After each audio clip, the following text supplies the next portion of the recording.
May-ari ng isang pansitan sa Maynila hinold up ng dalawang riding in tandem.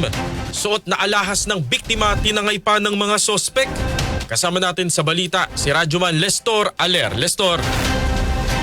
Nabulabog ang gabi ng mga customer ng isang pansitan sa bahagi ng Barangay 526 Blumentritt Road, Sampaloc, Maynila matapos na hold upin ng dalawang riding in tandem ang 59 anyos na may-ari ng kainan. Nakuhanan pa sa CCTV ang pagkulasa ng mga customer ng dalawang kainan sa lugar at ang aktwal na pang-hold up. Kwento ng biktima, nagagayat siya ng rekado para sa kanilang tinda nang biglang huminto ang dalawang motorsiklo sa likod nito, lula ng mga suspect na armado ng baril at nagdeklara ng hold up. Wala akong hinatap.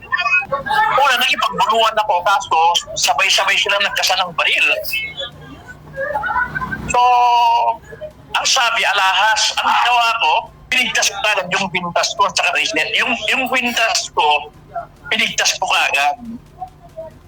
Tapos binigay ko na kasi alam ko alahas lang ang target nila. Tapos yung bracelet ko, inablot ko, pagkatapos tinapot ko sa baba para kung may chance sana akong tatambutin niya, tatantyakan ko, pero nakatutok lahat sa akin yung baril. So, wala na akong nagawa. Halos kalahating minuto lang ang tinagal ng pang-hold up ng mga sospek kung saan aabot sa mahigit 240,000 pesos ang halaga ng mga nalimas na alahas. Kwento naman ng isa sa mga trabahante ng kabilang kainan, nagtakbuhan ang ilan sa mga customer sa lugar dahil sa takot habang ang ilan naman ay pumasok sa kanilang tindahan. Ayon naman sa barangay, madalas na rin umanong may nangyayaring nakawan sa nasabing kainan. Dahil dito, hiling ng kalapit na kainan sa barangay na mas higpitan ang seguridad sa lugar. Patuloy naman ang sinasagawang follow-up operations ng pulisya upang matugis ang mga nasa likod ng krimen. Kasama mo sa DZXL RMN Manila, Radyoman Lestor Aler, Tatak RMN.